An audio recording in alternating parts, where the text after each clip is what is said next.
Hello bachcho, so let's see this question. The question says the wavelength of light from the spectral emission of the sodium is 589 nanometers.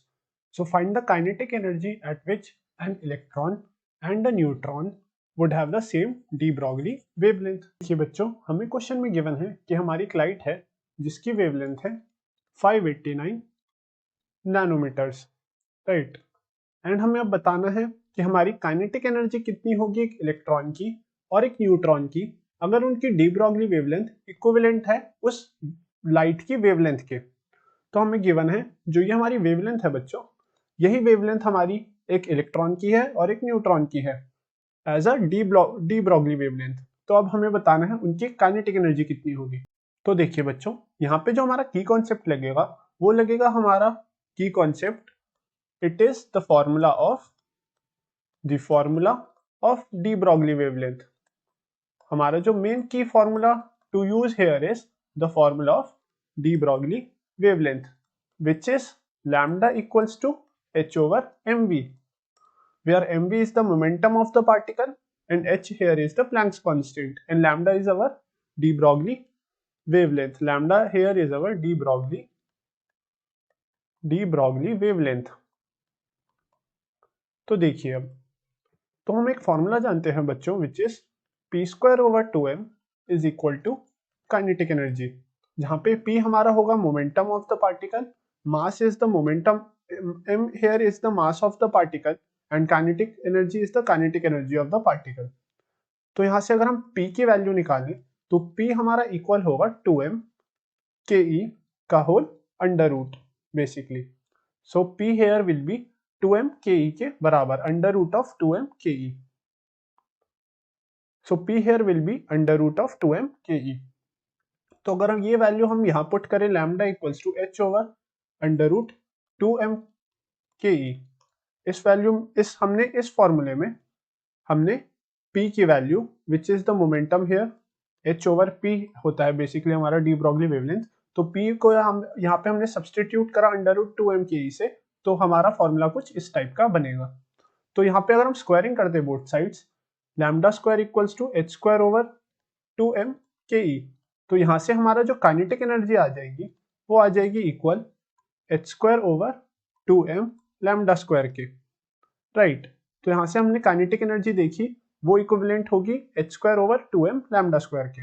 अब हमें question में ए part में अगर हम देखें, if we see the A part here, तो A part में हमें बोला है कि हमें इलेक्ट्रॉन का काइनेटिक एनर्जी निकालनी है फॉर इलेक्ट्रॉन।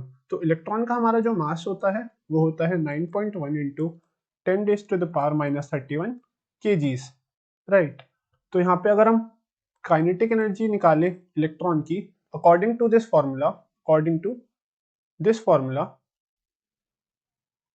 तो हमारी जो काइनेटिक एनर्जी बनेगी वो बनेगी 6.62 into 10 raise to the power minus 34 square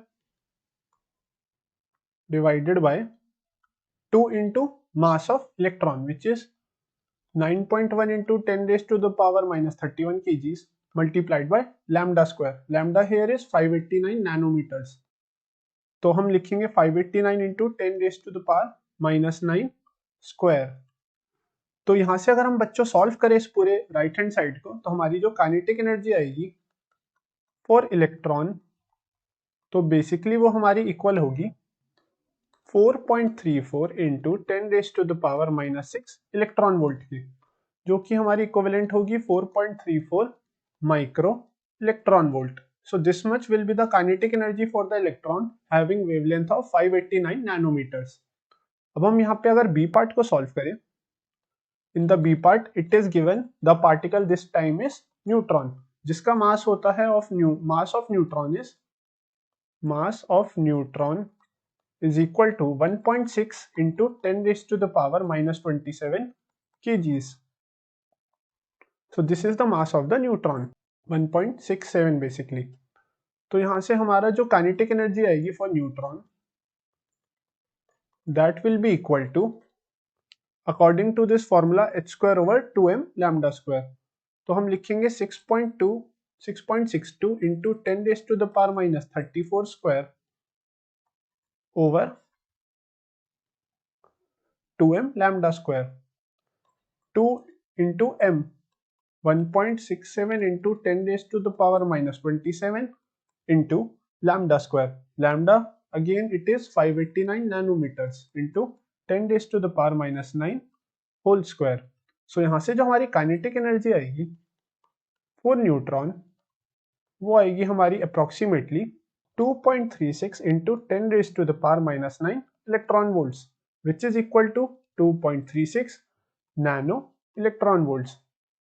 So this is the kinetic energy for neutron having the de Broglie wavelength of 589 nanometers. So I hope बच्चों you understand this question well and best of luck.